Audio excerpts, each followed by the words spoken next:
अस्सलाम वालेकुम नाजरीन, अवामी तनाज़ुर के नए व्लॉग के साथ मैं हूं खालिद भट्टी। आज के व्लॉग में हम दो मौज़ूआत पे बात करेंगे।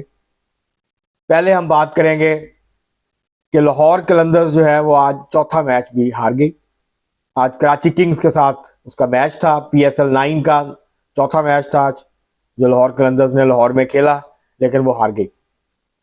और 4 मुसलसल शिकस्तों के बाद अब मुश्किल में पड़ गई है लाहौर कलंदर्स।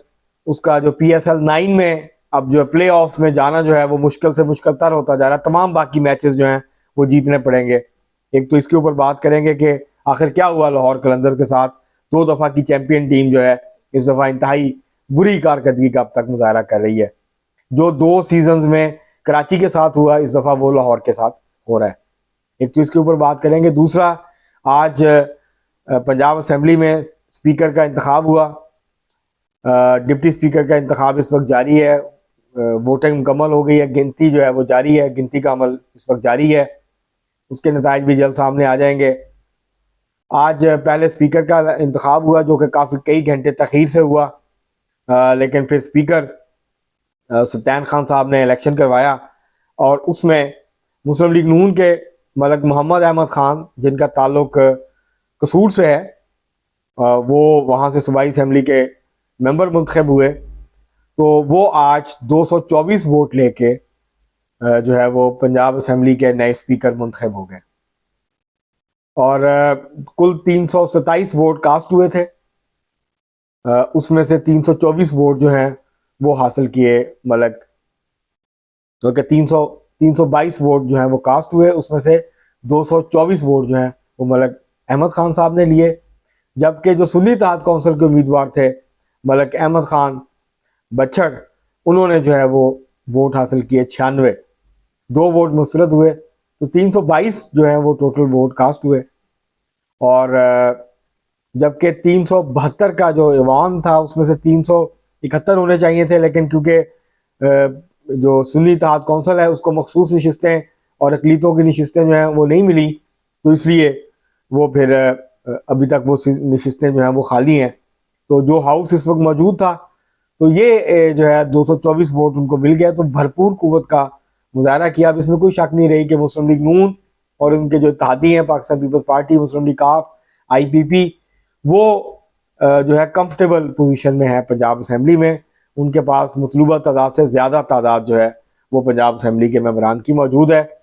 और लगता है कि पंजाब में कोई बड़ा चैलेंज जो है वो दरपेश नहीं होगा, मासवा इसके कि सुन्नी इत्तेहाद कौंसिल जो है उसके अरकान जो हैं वो शोर शराबा किया करेंगे, रखना डालने की कोशिश किया करेंगे कार्रवाई में, कभी कभी सड़कों पे भी नज़र आएंगे। तो बहरहाल ये आज सारी सूरत हाल हुई। अभी थोड़ी देर में डिप्टी स्पीकर का रिजल्ट भी आ जाएगा और उम्मीद है कि मुस्लिम लीग नून के जफ़र इकबाल चन्नर जो हैं वो कामयाब हो जाएंगे डिप्टी स्पीकर के इलेक्शन में भी बआसानी। तो ये इन दोनों 2 मौज़ूआत हैं जिसके ऊपर आज के व्लॉग में हम बात करेंगे। इससे पहले कि हम तफसीलात में जाएँ, आपसे गुजारिश है कि अगर आपने हमारा चैनल अवामी तनाज़ुर अभी तक सब्सक्राइब नहीं किया, उसको सब्सक्राइब कर लें। आपको व्लॉग पसंद आए उसको लाइक करें, शेयर करें और महज़ब अंदाज से अपनी राय का इजहार करें। बेल आइकॉन ज़रूर दबा दें, टल्ली ज़रूर खड़का दें, ताकि आपको बर वक्त हमारा व्लॉग मिल जाए। तो आज हम व्लॉग का आगाज़ जो है शुरुआत करते हैं कि लाहौर कलंदर्स जो है वो आज चौथा मैच हार गई। आज कराची किंग्स से उसका मुकाबला था और कराची किंग्स ने आखिरी गेंद पे 176 रन का जो हदफ था वो हासिल कर लिया। और यूं लाहौर कलंदर्स को इस सीज़न में PSL 9, जो PSL का पाकिस्तान सुपर लीग का 9वां सीज़न है, उसके चौथे मैच में मुसलसल शिकस्त का सामना करना पड़ा। और नाज़रीन ये ज़हन में रखें कि लाहौर कलंदर्स जो है 2 दफ़ा की चैम्पियन है और वो तीसरी दफ़ा अपना टाइटल के हसूल की जदोजहद करने मैदान में उतरी थी। लेकिन अब तक की जो सूरत हाल है उसके मुताबिक इस दफ़ा लगता नहीं है कि लाहौर कलंदर्स जो है वो कोई बहुत आउटस्टैंडिंग परफॉर्मेंस जो है वो दे पाए। अभी तक खाता नहीं खुला है लाहौर कलंदर्स का।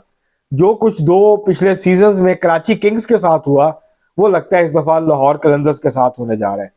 कराची किंग्स जो है वो बमुश्किल 1 या 2 मैच जीत पाई थी पूरे सीजन में।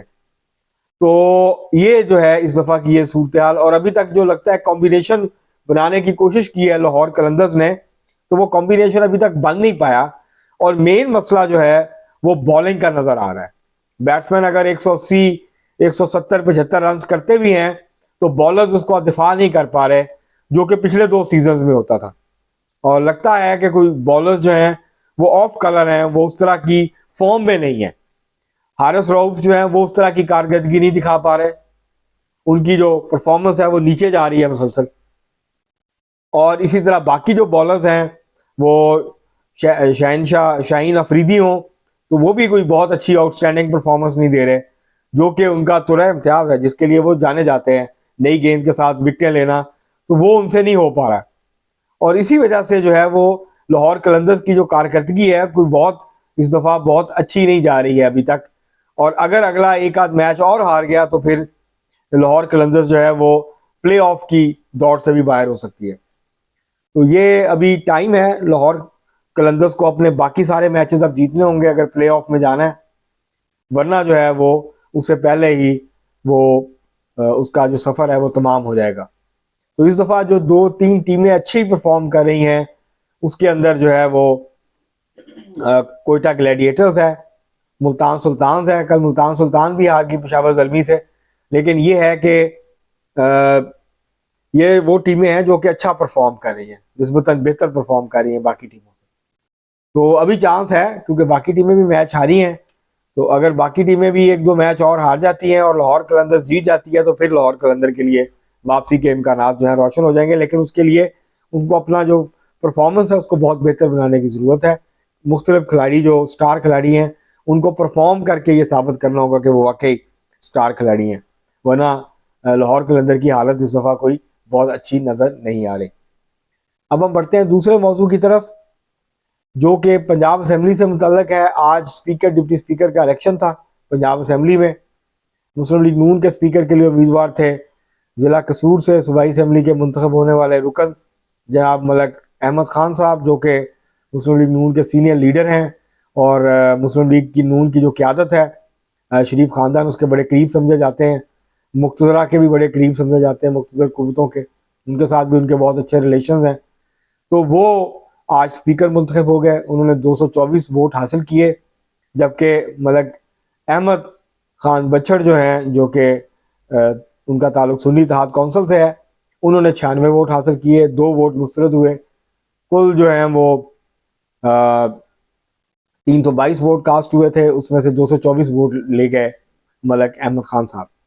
इस तरह वो बआसानी वाज़े अक्सरियत के साथ और बड़ी लीड के साथ जीतने में कामयाब हो गए। और इससे ये साबित हो गया कि मुस्लिम लीग नून और इत्तेहादियों को एक कंफर्टेबल मेजॉरिटी असेंबली के अंदर हासिल है। ये उस तरह के फंसे ये वाली असेंबली नहीं है जैसे पिछली थी, क्योंकि तहरीक इंसाफ को बहुत मामूली सी सबकत हासिल थी और उसकी हुकूमत एक्चुअली बगैर मुस्लिम लीग काफ के तो तहरीक इंसाफ खुद इस पोजीशन में नहीं थी कि वो इतमाद का वोट ले सके या जो है वो बजट पास करवा सके और वो बाकी के जो सारी मामला हैं वो देख सके। लेकिन मुस्लिम लीग नून खुद इस पोजीशन में है कि वो इतमाद का वोट भी ले सकती है अपने तौर पर, उसकी सादा अक्सरियत से ज़्यादा अरकान मौजूद हैं।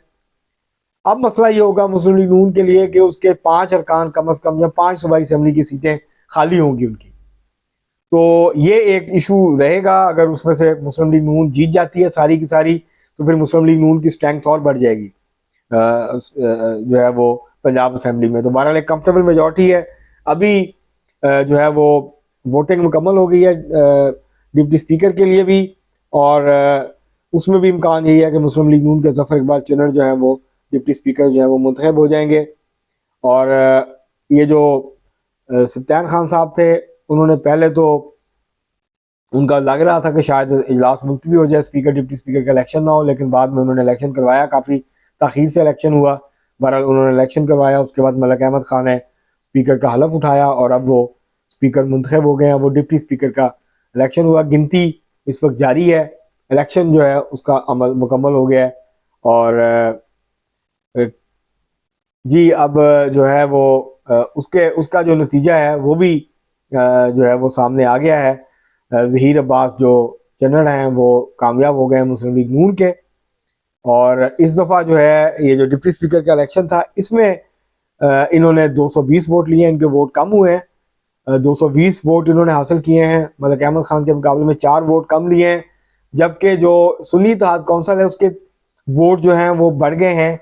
वो पहले 96 वोट लिए थे उनके स्पीकर के उम्मीदवार ने। डिप्टी स्पीकर के जो उम्मीदवार हैं उनके मोइन रियाज कुरैशी, उन्होंने 103 वोट जो हैं वो हासिल किए हैं। 323 जो वोट हैं वो कुल वोट जो हैं वो कास्ट हुए हैं। इसमें ये नाजरीन ध्यान में रखिएगा कि तहरीक लब्बैक, मुस्लिम लीग ज़िया, इनकी जो है वो एक एक नशिस्त इनकी भी है। तो स्पीकर के इलेक्शन में इन्होंने वोट दिया मलिक अहमद खान को। लगता यह है कि डिप्टी स्पीकर के इलेक्शन में इन्होंने जो सुन्नी इत्तेहाद कौंसिल के उम्मीदवार थे उनको वोट दिया।